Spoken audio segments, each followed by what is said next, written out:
درود شنوندگان گرامی، راغبان ادبیات،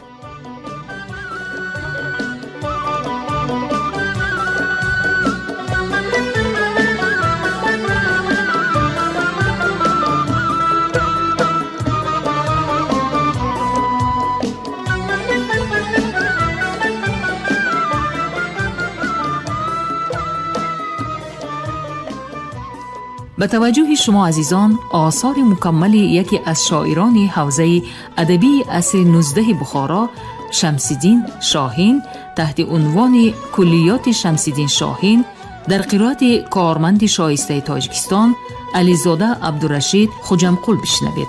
گفتار 49.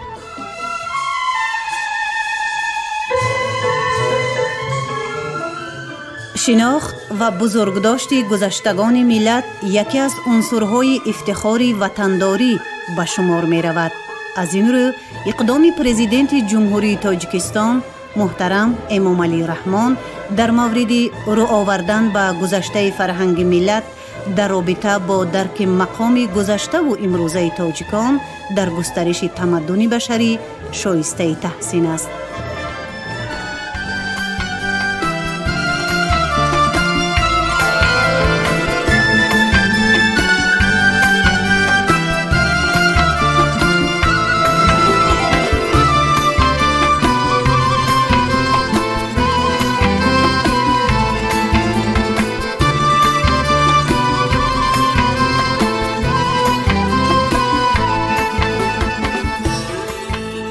دایره ادبی خطلان زمین در عصر 19 و ابتدای عصر 20 شاعران زیادی را به کمال رسانیده است.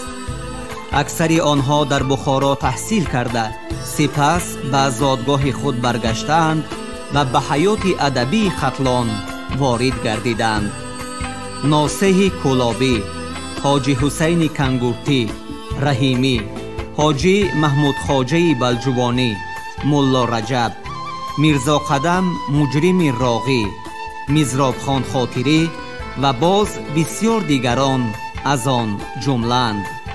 این شاعران در رشد و تکامل ادبیات این دوره حصه بی‌نظیر خویش را گذاشته با آثار گرانبهای خود در بلند بردن ذوق معنوی اهل جامعه تأثیر مثبت رسانیدند.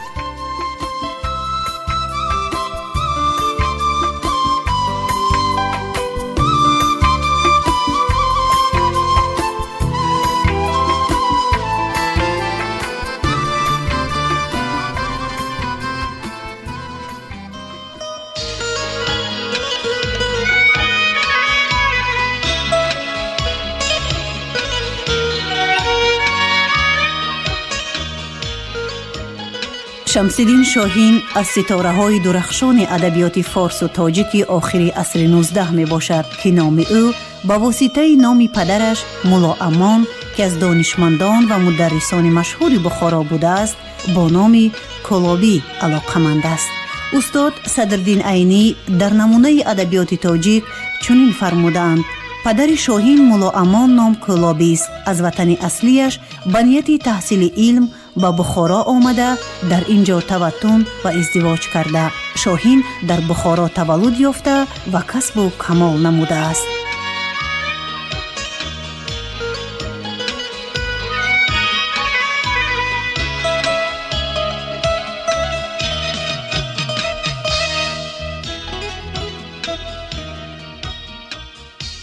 حکایت.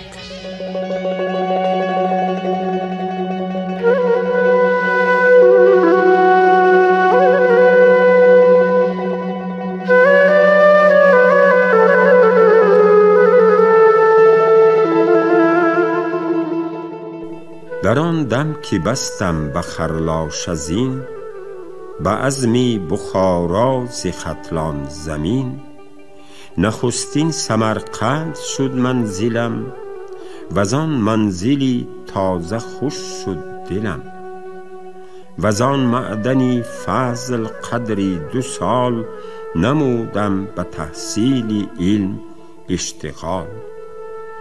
در آن ملک یک تن ز مردان غیب، همی گشت پوشیده حسن به عیب، و برژنده بر سر کلاه سی چار، مرقع چو خورشید و ابری بهار. به ظاهر به میخانه آرام داشت، به باطن زینو چرخ پیغام داشت. به چشم خرد گرچه زو نور بود، به مخدوم دیوانه مشهور بود. مرا در سر افتاد کاری چنان، که باید دعای گرفتن از آن. شب روز کردم به این وسوسه، سحرگه برون گشتم از مدرسه. چو سایه به دنبال آن آفتاب، زدم پویه تا شد نهان آفتاب.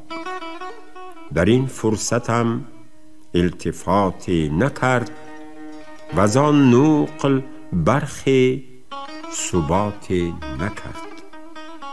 سراسر اماراتی آن شهر دید، شبانگه علم سوی صحرا کشید.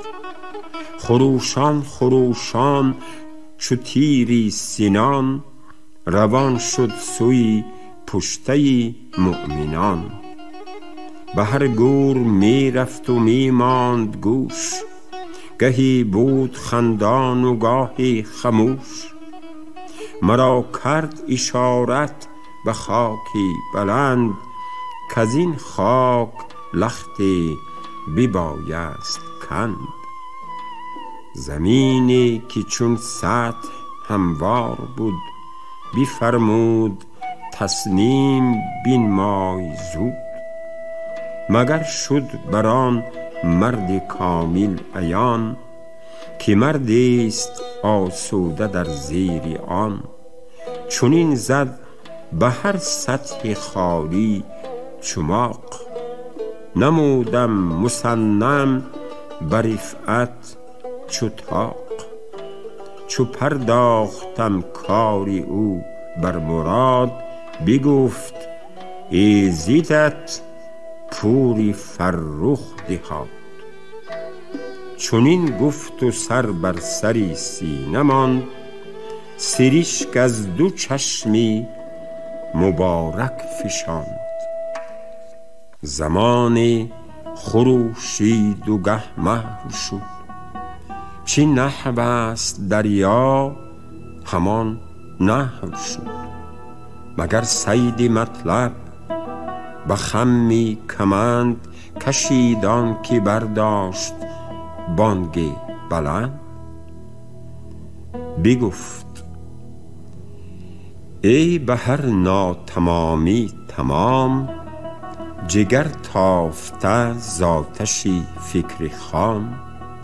تو را ما سه چیز از خدا خواستیم، یکی زان به صد التجا خواستیم.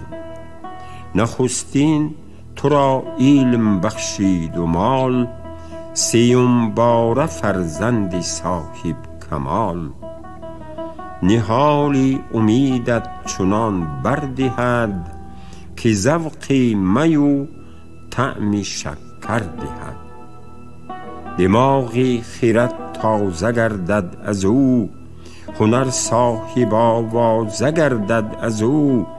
بدانش در آفاق یابد قبول، کند در دلش سر سعدی حلول. به خردی بزرگی شود در علوم، که او ماه گردد بزرگان نجوم. برو منتظر باش تا در سپهر، بتابد همان مهری فرخنده چهر. چو تخمین به تحقیق پیوند یافت، چو تو مردی بی جفت فرزند یافت. خدا را ثنا گوی و ما را درود، هم از ما بران پوری دانا درود. ز دیوانه با او سلامی رسان، سلامی رساندی پیامی رسان، که آفاق و انفوس نماند بجای، خود آن جمله فانیست باقی خدای. گر اهلی حضوری و اهلی قیاس، به هر ره که خواهی خدا را شناس. سخن را بر این جا چو تقریر کرد، مرا خیر بادی به توقیر کرد. ولی بود در سیرتی من شگفت، از آن سیر که دانای اسرار گفت. بحمدالله علم و دولت ز بخت، رسید و همین شاخ رست از درخت. بر آن سیر که بسرود آن کان صدق، شد این خواب فرخنده برهان صدق. پدر چون به مادر سرود این کلام، به تحصیل علمم نمود اهتمام. مرا در سرای ادب بار داد، ادیبی سرا را گل و خار داد. چو زر هدیه بر اوستادم نمود، به سال دو روشن سوادم نمود. قلم برگرفتم نوشتم رقم، شدم در 2-3 ماه صافی قلم. به این شاگری کردم اندیشه چوست، از این شاخ هم برگ غیبم بیروست. به نظمی سخن چون بپرداختم، گوهرها به دامان برانداختم. بدان خردسالی شدم خرددان، که بر من حسد برد پیر و جوان. شدم ز اهل دانش به سال 3-4، پدر را به من برفزود افتخار.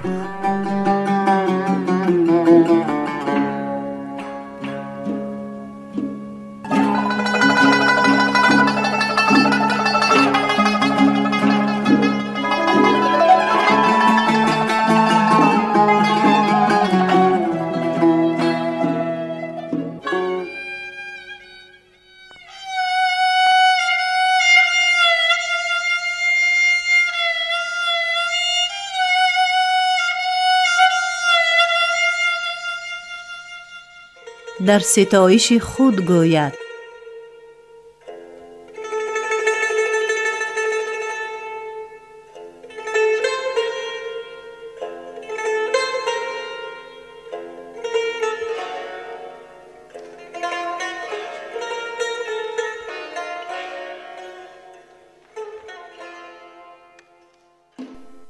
سخن گویی یا طفل و من مادرم، که دایم به شیرش همی پرورم.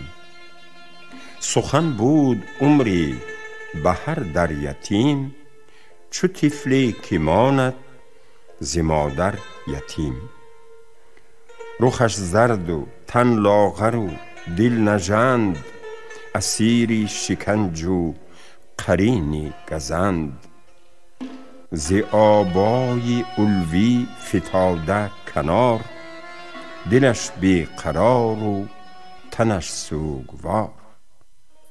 به هر در که می سود روی نیاز، از آن در همی گشت نومید باز.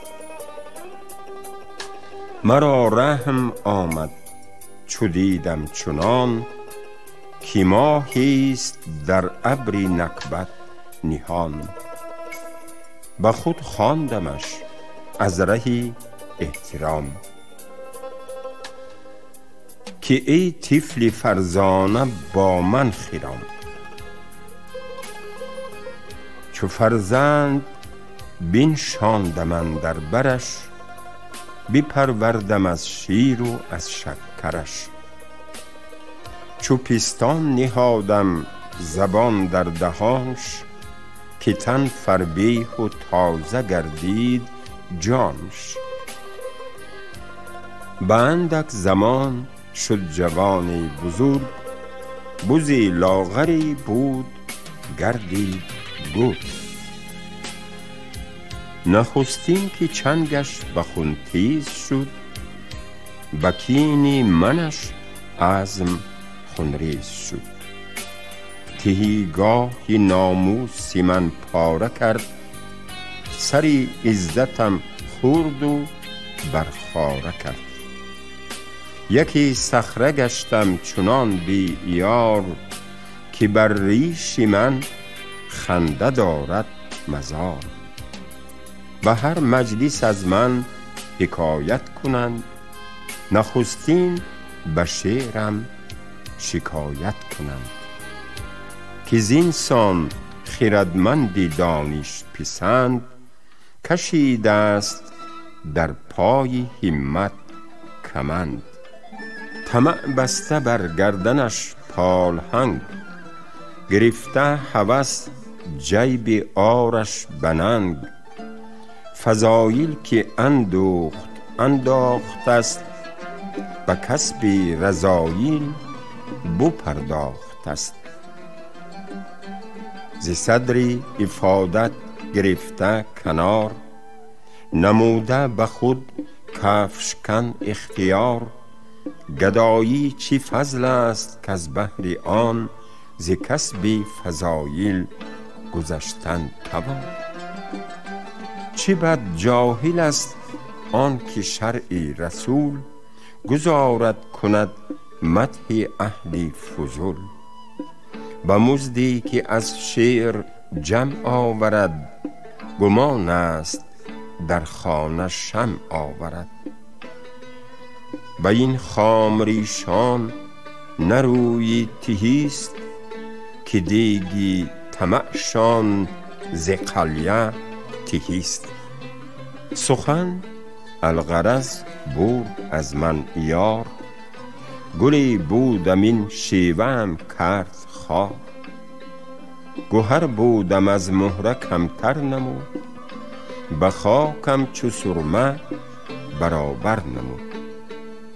رهی رستگاری برویم ببست، ز بار غمم پشت عشرت شکست.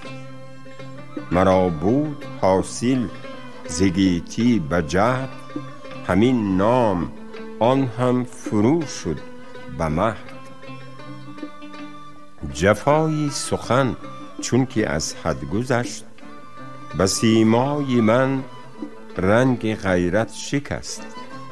برا شفتم از فرط غیرت به خویش، که تا کی نهی نوش در کام نیش. سخن را که خار است خارش گذار، ز بیغوله در ره گذارش گذار. اگر مار دیدی فتاده ز پای، توانی به پاموزه فرقش بسای. تو بابد چنان کن که بابد سزد، سری سگ چی مالی که دستت گزد.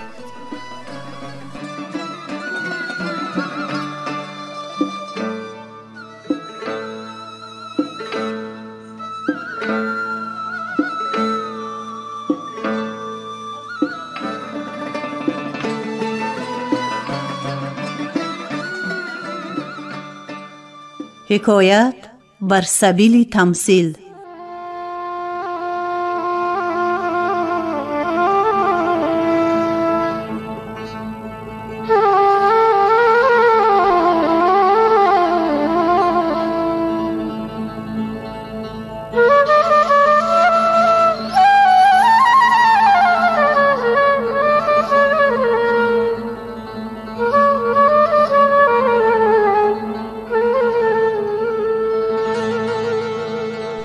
جوانی چنانم به خدمت بزیست، که از 14 رفت عمرش به 20.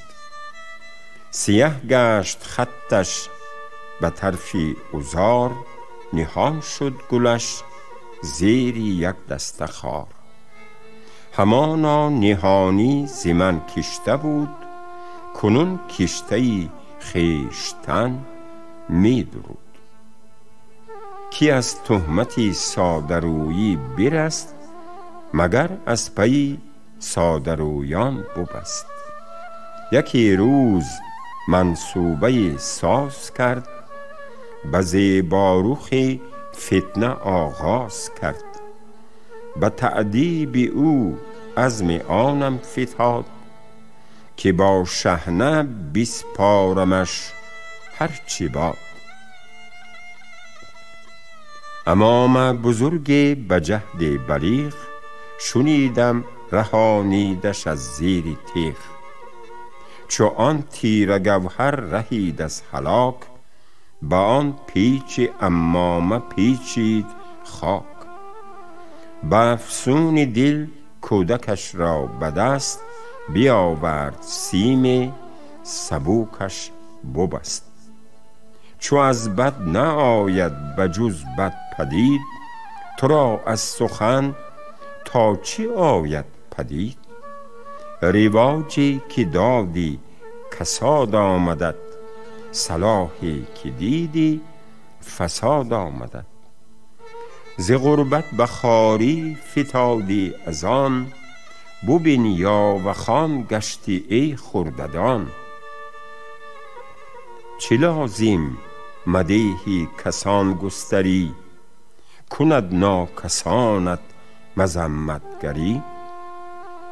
چنین رفت اندیشه نازک مرا، به کین سخن کرد چابک مرا. ز بالای مسند شدم بر زمین، سخن را به خود خواندم از روی کین.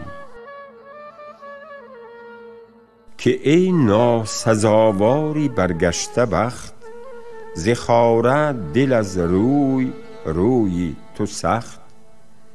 تو را من بپروردم از جان و دل، تو پای نشاطم نشاندی به گل. یکی طفل بودی نزار و نژند، من از تربیت کردمت ارجمند. ز گرد یتیمی بشستم سرت، به زیور بیاراستم پیکرت. تنت را چو کردم توانا به شیر، جوانی مکن بر پرستار پیر.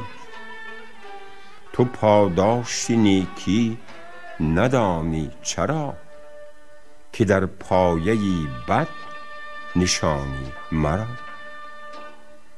به بدنامی از نیک نامی کشی، به آزاده خطی غلامی کشی. مرا با همه علم و فضل و کمال، بود جایگاه از تو صفی نعال. چرا نیست ای نخل و برگی تو به، و ترکی تو گویم که ترکی تو به. سخن چون نیوشید از من سخن، ببارید از دوغ در عدن. سری عجز در پای فکرم بسود، تحیت سرود و تضرع نمود. که ای از پدر به ز مادر مرا، بپرورده از شیر و شکر مرا. نخواهم که دستت ز دامان کشم، مگر دست امید از جان کشم. خطایی که از من گرفتی خطاست، خطا کم کن از من خطای نخواست. بلند است از 9 فلک قدر من، بود عرش فرش کم از صدر من. پرستار من نیز همچون من است، گلی کو به سر برنهد گلشن است. بود خرمنی مه یکی دانه اش، بود شمع خورشیدی پروانه اش. ولی شکوه از من نه زین روزگار، بباید نمودن که داناست خار. منم آن که آغاز هستی مراست، سرانجام بالا و پستی مراست. در آن دم که بستم به ایجاد طرف، مرا بود عنوان هستی دو حرف. چو مبدأ زد از آفرینش سخن، ز اجزای من کرد ترکیبی کن. باش به معنای هستی توجه کنید. چو مبدأ زد از آفرینش سخن، ز اجزای من کرد ترکیبی کن. چه قاصر چه دانی چه خاص و چه عام، به حرف دو ایجاد کردم تمام. ز من بی زبانان زبان یافتند، زبانی به گفتن روان یافتند. به اسما تخاطب چو وابسته بود، به نوعی که آن تیغ و این دسته بود. به تعلیم اسمای کلی زبان، کشادم نمودم به ایشان بیان. چو اسمای جزئی که ناگفته ماند، چو بود این گوهر سهل ناسفته ماند. بر این قسم این قوم غفلت سریشت، نهادند اسم چه نیکو چه زیشت. چو بر رخنه بس در آمد سخن، مرا نام کردند و گفتند کن. به جایی که بر من سپاس آورند، ببین جیب ناموس من می درند. از این ناسپاسان حق ناشناس، چون این ناسزا می کشم بی قیاس. تو نیز در خوری زخم از ایشان بدان، ز انبان منالو ز سندان بدان.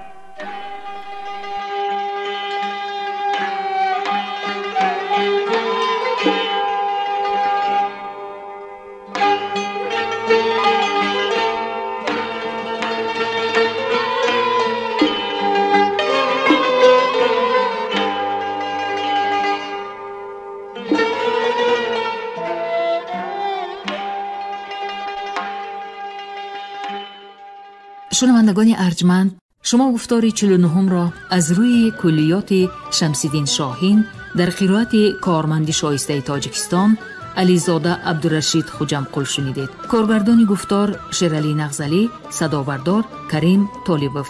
تا برنامه‌های دیگر، روح بالیده، خاطری جمع و تندرستی تمنا می‌کنیم.